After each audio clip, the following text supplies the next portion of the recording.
I used to think betrayal arrived loudly. A slammed door. A confession. Something obvious enough that you could point at it afterward and say, that was the moment everything changed. I was wrong. It started in the back room of a small repair shop, with the smell of motor oil on my hands and her standing beside the counter like she had nowhere else she needed to be. She was 46, confident without trying to prove it, with dark hair pulled loosely behind her neck and the kind of expression that made you wonder what she noticed but didn't say. She had been my best friend for years. The person I called when my life felt too complicated. The person who knew my husband almost as well as I did. That afternoon, she brought in an old watch that had stopped working. "You can fix it?" she asked. "I fix broken things." She smiled faintly. "That's a dangerous thing to say." I laughed, but she didn't. For a second, we just looked at each other. It wasn't romantic. Not then. It was simply strange. She looked away first and pushed the watch toward me. Her fingers brushed mine, accidentally, and she immediately pulled her hand back. "Sorry. You don't have to apologize." "I know." But she said it too quietly. Later, when I finished repairing the watch, she stayed by the door longer than necessary. She thanked me, then hesitated. "Don't tell him I came here." I frowned. "Your husband?" She shook her head. "My friend." I watched her walk away through the glass window. That night, my husband came home later than usual. He kissed my forehead, put his keys down, and asked how my day had been. I almost told him about her. Instead, I said, "Fine." And for some reason, I couldn't stop thinking about the way she'd looked at me before she left. Like she knew something I didn't. 3 days later, she came back to the shop. This time, she wasn't carrying the watch. She stood in the doorway holding a cardboard box against her chest, looking more tired than I remembered. "Can you help me with something?" I wiped my hands on a rag. "Depends." She gave me a small laugh. "You always say that." "Because people usually bring me impossible things." She set the box on the counter. Inside were old photographs, letters, little things she had collected over the years. She wanted me to repair a wooden frame that had cracked along one corner. While I worked, she sat nearby. Usually, she talked too much. About work. About neighbors.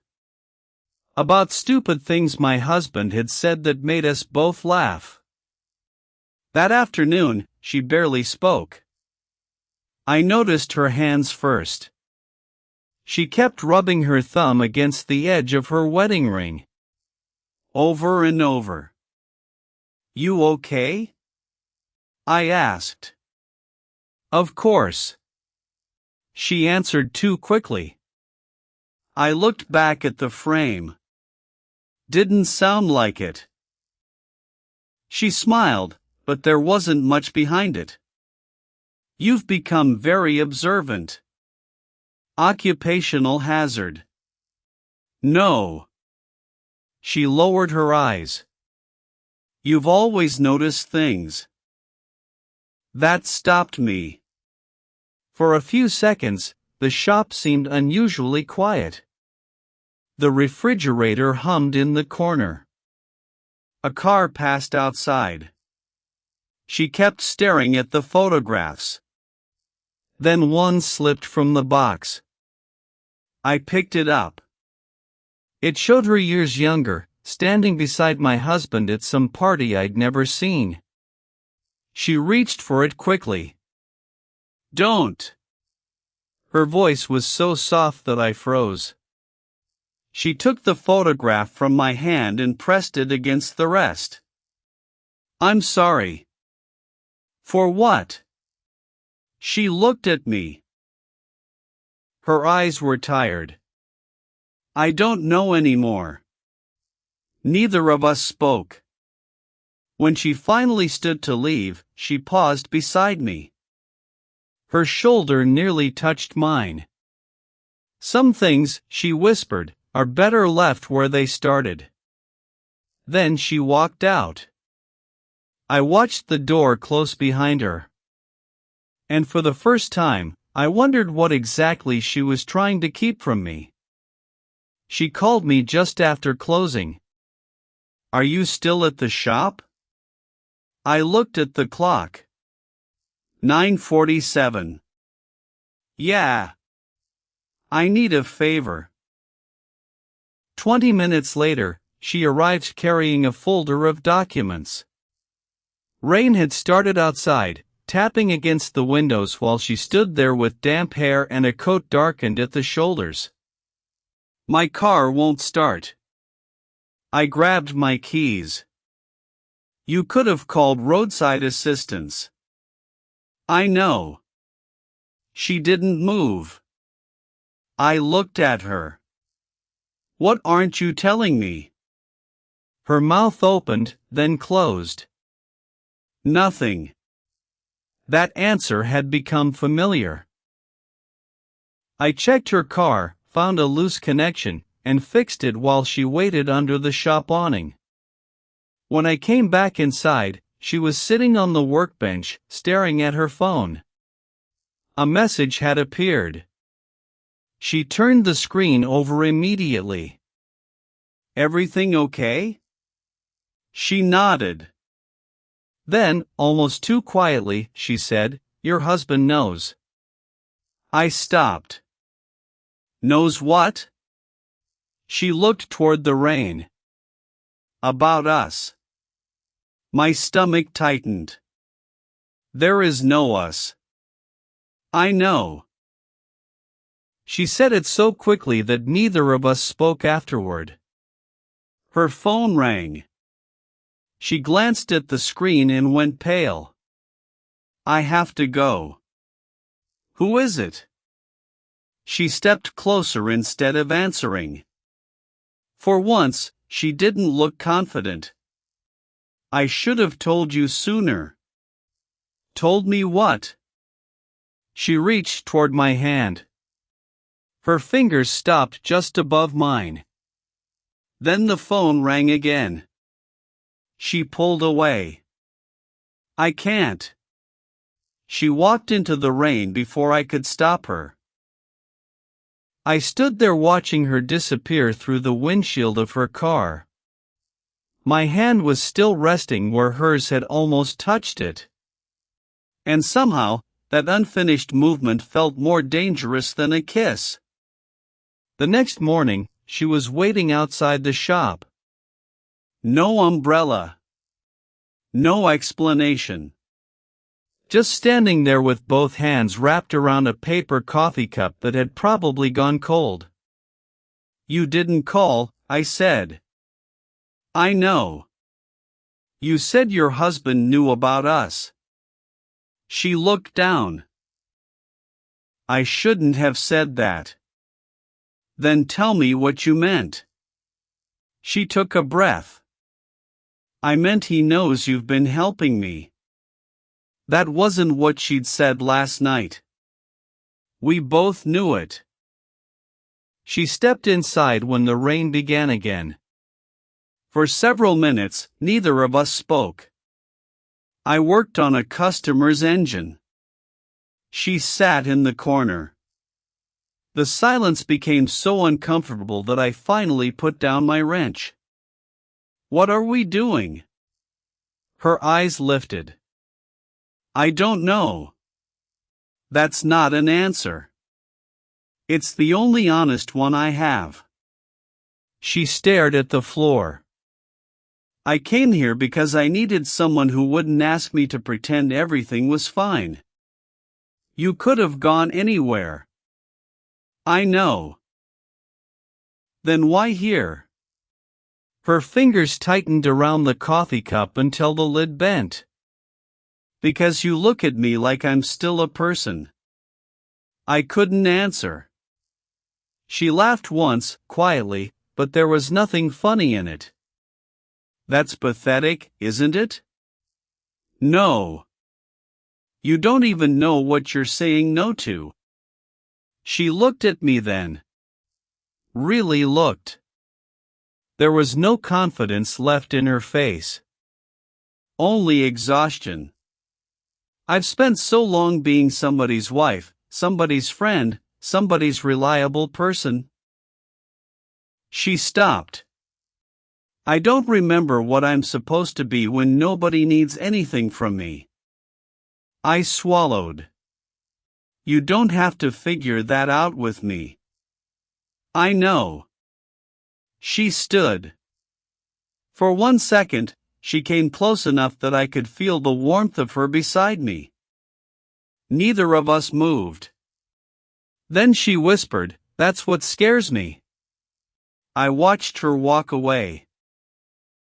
And when the door closed, I finally understood that whatever had been happening between us had already changed something neither of us knew how to put back. I found the photograph by accident. It was tucked inside the wooden frame she'd brought me weeks earlier, hidden behind the backing. I almost threw it away. Then I saw my husband's face. Beside him stood her. But they weren't alone. There was another woman in the picture, standing slightly behind them, smiling at the camera. I turned the photograph over. A date had been written in faded ink. 6 years ago. That was the year my husband had told me he'd been working late every night. I called her. She didn't answer. Instead, I received a voicemail. Her voice sounded tired.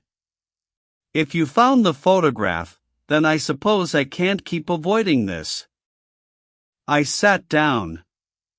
She continued. "Your husband wasn't having an affair with me." I stopped breathing for a second. "He was helping me after my sister died." I was a mess. I couldn't sleep. I couldn't work.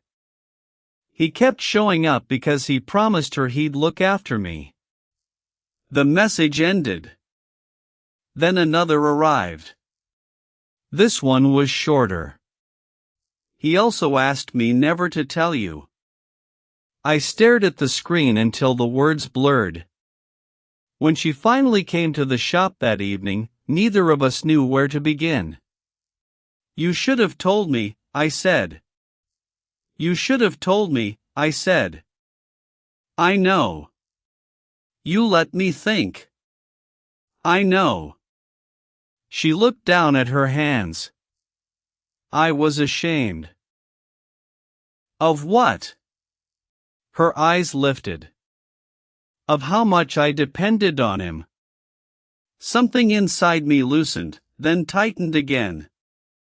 I understood the lie. But understanding didn't make it painless. She stepped closer. "I should have trusted you." I looked at her. "Why didn't you?" Her lips trembled. "Because I was afraid you'd see me the way I saw myself." For a long moment, neither of us spoke. Then she reached into her coat and handed me an old letter.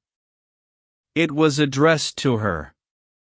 My husband's handwriting was on the envelope. I looked at her. She whispered, "I never opened it."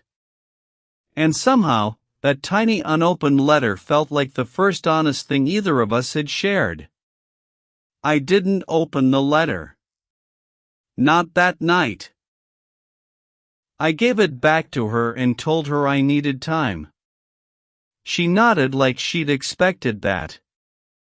For the next week, we kept our distance. No late calls. No unexpected visits. No excuses to stand too close. Then, on a Thursday evening, she came into the shop carrying 2 coffees. I didn't know if you'd want one. I do. She smiled faintly. We sat on the old chairs near the window. Outside, people hurried home. Inside, neither of us seemed in a hurry to leave. I told him everything, she said. I looked at her. And? He was angry. At you? At himself. Mostly. I nodded. There wasn't much else to say. The truth had finally become simple. There hadn't been an affair. There hadn't been some secret romance between her and my husband. There had only been 2 people keeping a promise that had become too heavy to carry. And somewhere inside all that confusion, she'd started coming to me because I listened. I had started waiting for her without admitting it. She looked at me. I don't want to hide anymore. Neither do I. Her fingers rested between us on the chair. I moved my hand closer. Not touching. Just close enough for her to notice. She didn't pull away.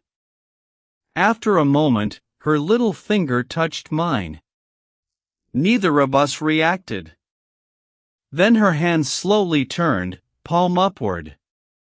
I placed my hand in hers. That was all. No promise.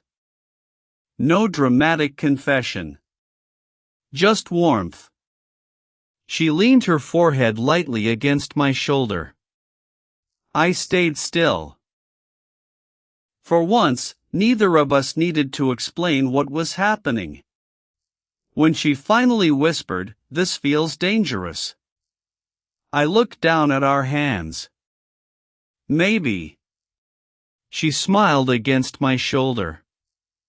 We stayed there until the shop lights switched off automatically. And when we finally stood to leave, she didn't let go of my hand. I still have the photograph. Not because I want to remember the lie.